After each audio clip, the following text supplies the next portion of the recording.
একজন কোচ কতটা লড়াকু হলে তিনি কথা বলতে পারেন যে মোহনবাগানের টিম ভালো, মোহনবাগান নিঃসন্দেহে ভালো টিম, কিন্তু তাদেরও কিছু খামতি রয়েছে, কোথাও কোথাও সমস্যা রয়েছে।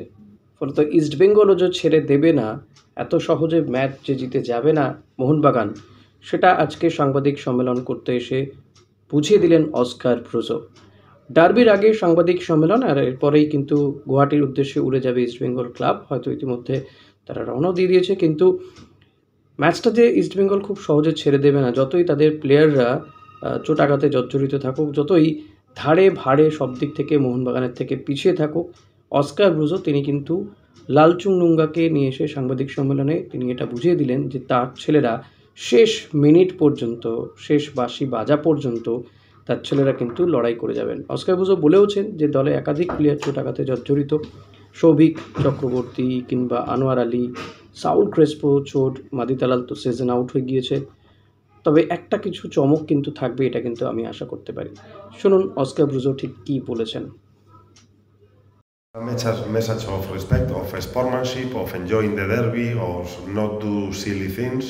There is a lot of things sometimes that are doubtful regarding the derby, so I want to give a positive message to everyone to enjoy the derby, to be on our side, to cheer for us, and do not have any doubt that we are going to put everything on the pitch to give them joy. And joy is Bengal. My message is to Amago fans, and in Bengali I don't really I don't have the proper words to really bring them on at their best. So I don't know what can I say. For our Amago fans, enjoy the derby. Let's be respectful. Again, this is a football game. Let's enjoy it and.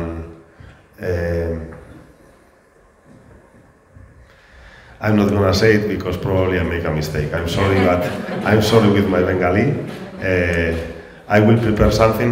I will prepare something in case we win the game, and key players that they were part of our comeback: Talal, Saul, Rakip, Anwar, Hector for some time, Sovik.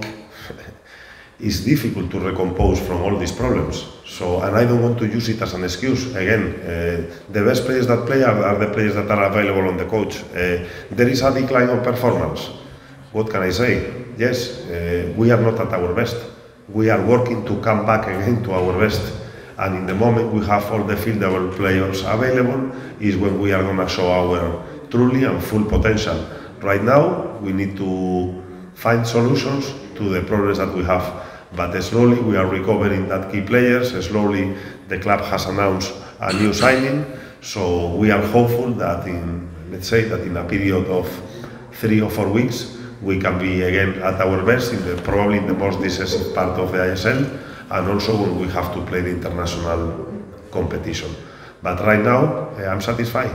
I'm confident, and the players that are having the chance, they will try to grab it to show that they were on the bench for reasons that probably is not fair to them. You know that in football, we all are very selfish. The players want to play, so the players that have the chance to play, they need to do a good performance to show that the coach was wrong when I was not selecting them in the previous games.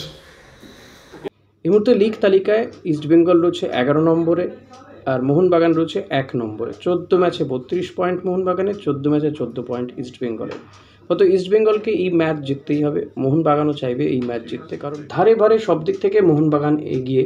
তবে মোহনবাগানেরও কয়েকজন player চোট আঘাত রয়েছে, তাদেরও ইস্টবেঙ্গলেরও চোট আঘাতে জর্জরিত। In fact মোহনবাগানের সঙ্গে ইস্টবেঙ্গলের টিমের অ্যাজ কোনো তুলনা চলেই না।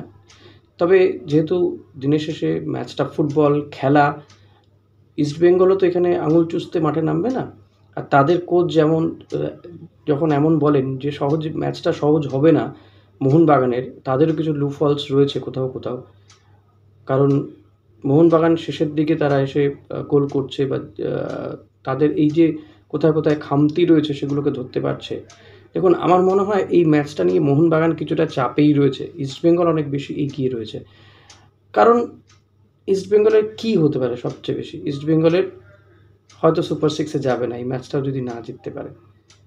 কিন্তু মোহনবাগান চাপে কেন বলছি, কারণ কাদের লুকিয়ে লুকিয়ে দেখা যাচ্ছে যে প্র্যাকটিস দেখছে মোহনবাগানের কর্মকর্তারা, তাদের এই সাপোর্ট স্টাফের কেউ তারা ইস্টবেঙ্গলের প্র্যাকটিস দেখতে এসেছিলেন, লুকিয়ে লুকিয়ে সেটা ধরা পড়েছে, সেটা বোঝা গেছে। ফলত চাপটা কাদের? চাপটা অনেক বেশি মোহনবাগানের, কারণ তারা নিজেদেরকে চ্যাম্পিয়ন টিম ভাবছে। তো চ্যাম্পিয়ন টিম ভাবতে গেলে, চ্যাম্পিয়ন টিম হতে গেলে তো সব ম্যাচ তাদেরকে জিততে হবে। তো তাদেরও বেশ কিছু প্লেয়ার যেমন চোট আঘাতে রয়েছে, স্টুয়ার্ট কিংবা অনিরুদ্ধ, তারা চোট পেয়েছে, তারা হয়তো স্টুয়ার্ট খেলবে কিনা জানা নেই, গ্রেগ স্টুয়ার্ট, কিন্তু অনিরুদ্ধ তো খেলবেই না।